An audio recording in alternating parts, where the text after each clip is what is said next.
زمون په دې اکابرینو کې مشرانو کې یو مشر تیر شوی دی امام غزالی رحمه الله. امام غزالی رحمه الله چې کوم دی دا ډېر لوی عالم دی، بزرگ دی، دا الله ولی دی، صاحب تصانیف عالم دی. زما عزتمندو دا امام غزالی رحمت الله علیه دی چې کله فارغ شو علم یې وکړ نو دی په یو جومات کې د امامت شو. ما ته ګورئ امامت شو نو د امامت کولو نو خلک به راتله او درېدل به ورپسې. د دی ورور دی مشر دی دنه نو دی به نه راتلو د ورور پسې به جمع نه کوله، جمع به نه کوله. نو امام غزالی رحمت الله علیه راغی کور ته او خپلې مور ته وویل چې مورې زما یو خفګان دی. وی ولې بچې؟ وی زه په دې محله کې په دې جومات کې امام یم، دا ټول خلک راځي ما پسې ودرېږي، زما خپل ورور چې کوم دی هغه ما پسې نه ودرېږي، دی ما پسې ولې مونږ نه کوي. مور ته وی د دې خو ما ته پته نشته. زوی یې راوغوښته وی بچې ده پسې ته ولې نه ودرېږي، ده پسې ته مونځ ولې نه کوې؟ هغه ورته یاره مورې بس نه کومه او طبیعت مې نه مني. وی نه د نن نه پس به ته ځې او د خپل ورور پسې به ودرېږي، ده پسې به مونځ کې خلک چې کوم دی ټوله پسې ولاړ دي مونځ کوي او ته ورپسې نه کوې. د مور خبره ومنله، د مور خبره ومنله. تاسو نوجوانانو ته یم چې د چا میندې جمدې دي یاد وساتئ، ماسخوتن چې لاړ شي د مور خپو ته کښېنه، که ته عالم یې که ته حافظ یې که ته هر څه یې ته لاړ شه د مور خپو ته کښېنه، د مور په خپو باندې زور وکړه. رسول الله صلی الله علیه وسلم فرمایي الجنة تحت اقدام الامهات، جنت د مور د قدمونو لاندې دی. د مور خبره ومنله وی ټیک ده زه بس ځم او مونځ ورپسې کوم. لاړه امام غزالی رحمت الله علیه هم لاړه او ورپسې ودرېده. چې کله ودرېده ما ته ګورئ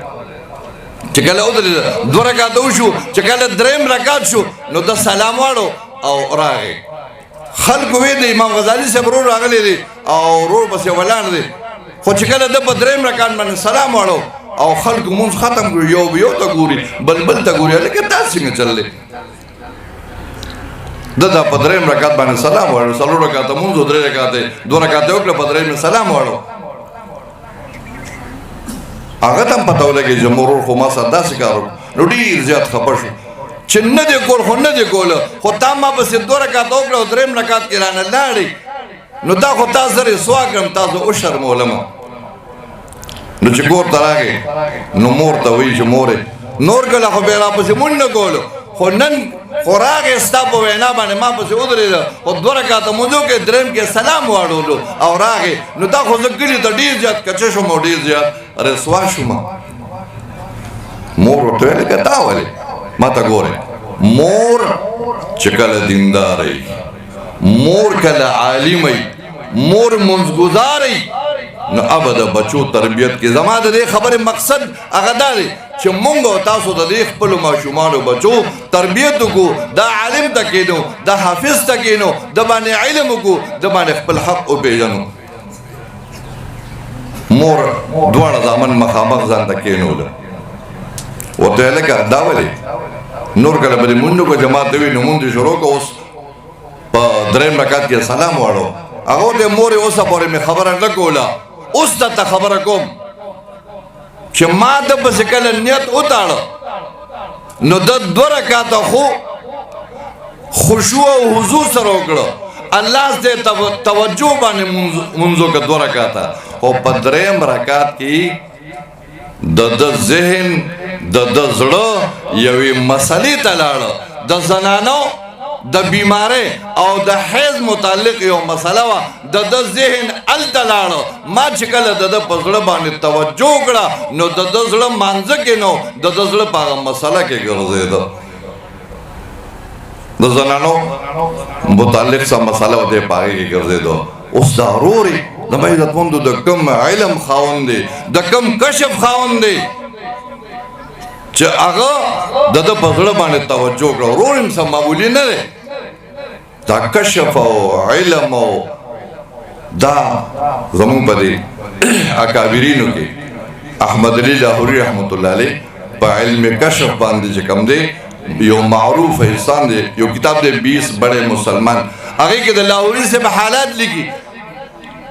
فرمایي یو ځل یو شاګرد وته حضرت ما زما کمرې تراشه زما کو تراشه تاسو مې دعوت کړې اچراغه هغه ولا کمره برابر کړې و بیٹک کې حضرت شپه وکړه چې سحر شو نو د کمرې د کور مالک ته وی پته نه لګي چې دې کمره کې څه چلې وی بیګا چې کم دی د هر کمرې نه د الله आवाज راته د هر دیوال نه د هر خخت نه د الله आवाज راتلو د الله د ذکر आवाज راتلو وی دا راز راته وایا چې د دې کمرې د دیوالونو نه आवाज ولې راتلو او تو یې سبا نور راته پته نشتا خو دې کمره کې یو ځل سید حسین احمد مدنی رحمت الله علیه اب دې کمره کې چې کم دی شپه کړې وه د الله والا انسان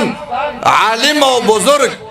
هغه چې په یو ځای کې وخت تیر کړي هغه ځای د هغوی د وجه نه د هغوی د ذکر د وجه نه د هغوی د عبادت د وجه نه هغه دیوالونه هم د الله ذکر کوي نو لاہوری سے ورته وی عجیبه خبره خو پکې بل هم ده وی هغه څه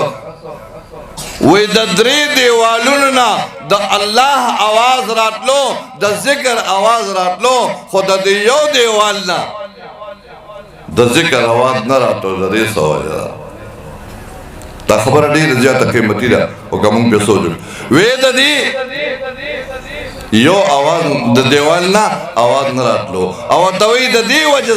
صاحب دادا چې دا دیوال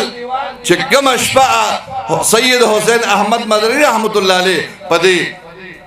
کمره کې کولا نو دا چې کوم دیوال نه ذکر आवाज نه راتلو دا دیوال دا غي نرستواله شو سیلاب راغلو او دا چې کوم دی دیوالی غرضول دا بیا موږ دوباره والي دي لما مقصد دا عزت مندو چې موږ د خپل بچو تربیت وکړو او تربیت به موږ دا وی داسې کو چې هغه به دیندار جوړو اب عالم جوړو اب